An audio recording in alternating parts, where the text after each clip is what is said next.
Hey, we're on day 2. JJ figured out how to make the stereo work with some good music.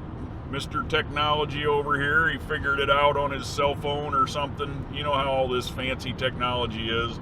But we're just outside of Louisville, Kentucky. We're going to be going through Louisville here in a few minutes. We got to stop and see some friends. And then we're going to be heading southwest towards St. Louis. And tonight we'll be at Jack Wildman's house, and we'll get to visit with him a little bit. And we got beautiful sunny day here. It hasn't warmed up too much yet, but at least we're out of the snow finally. So we're excited. We're going to go down where it's warm, I hope. Hey, here we are with Jack Wildman, the world famous Taurus monster truck driver. We learned a lot last night. We started looking at pictures, and actually he was Mr. Barefoot for many years until him and Fred went their separate ways, and Barefoot number 1 turned into Taurus. But we're here at Jack's place and having a wonderful time. Tell us about some of your hobbies and things now. He's still playing with cars. Yeah, that's right. I still more or less take old classic cars and build them more or less muscle cars. That's my favorite. But I've done some like 39 Buicks but most of my stuff is all 66 era stuff. Mm-hmm. Yeah, he's got his old original 66 Impala that you bought new. And, yeah, we bought it back in 1976 from the lady that bought it new. And, all right. And of course we restored it, and we take it like cruising the coast. You know, we do a lot of car stuff. This is what we do now. And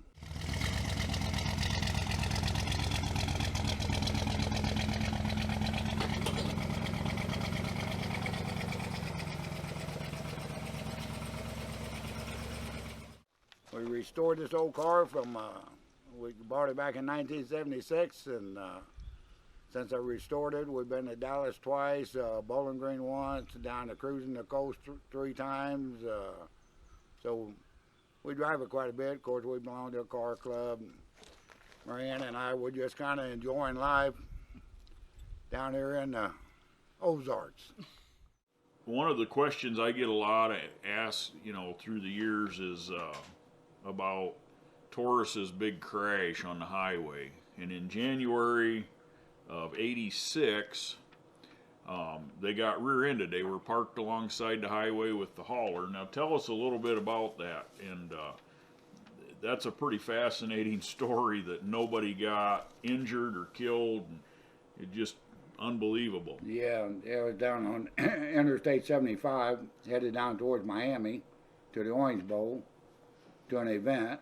And well, we had been driving quite a bit and decided to change drivers, and I pulled off on the median to change drivers. I had been driving for about 22 hours, which I was pretty tired.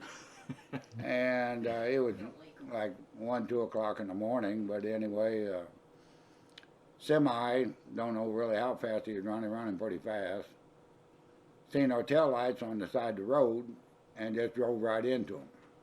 And of course, it cleaned everything. Like matter of fact, the semi ended up on the trailer, so he cleaned all the tires, the monster truck. I mean, everything. I mean, they was as far off as 300-400 feet. Yeah. Sent the tires through the camper, and there was 4 of us in the camper, and luckily nobody got hurt, not even to the driver of the truck. And actually that was pretty amazing, because when I got out of the camper, I was the first one out, and the whole top cab of the truck driver, it was gone, but he was sitting in the seat with his seat belt. He released it and fell out on the pavement and didn't have a skin on him. I mean, just absolutely amazing. That had the highway shut down for, I know, at least 8 hours. I think it was longer than that, but because he was carrying some kind of sealing material, and it was scattered all over the highway. Wow. But and actually, when it, like I was getting ready to lay down and go to sleep, Bruce was taking over.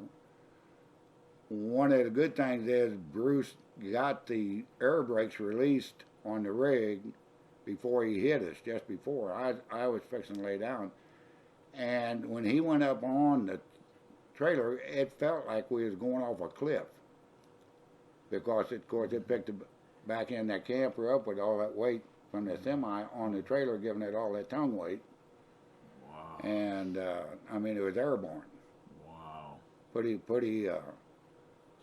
didn't know what was going on, you know. And, of course, Bruce, he didn't know neither, because the guy, I guess, was driving down the metering. Okay. The shoulder. He's probably sleeping. Yeah, exactly. And he just seen our tail lights and just drove right into them. I mean, just as square as you could do it. Of course, the bumper so high on the Taurus monster truck that it just took the whole top of his cab off. Yeah. Just luckily that it left the driver's seat and him Okay. all in seat intact. But Okay. like the door post and everything, it just ripped him off on the side he was on. I mean, it Okay. just cleaned it off. It's a cab over is what it was. That's just amazing. Yeah, and of course, pretty devastating to us. Of course, we didn't make the Orange Bowl show. Now, how long were you out for? How long did it take to rebuild the new truck then? Well, Stay tuned for the next episode. We'll finish up our interview with Jack Wildman about the rebuilding of Taurus, and we'll also be in Tulsa, Oklahoma at the Starboard Custom Car Show.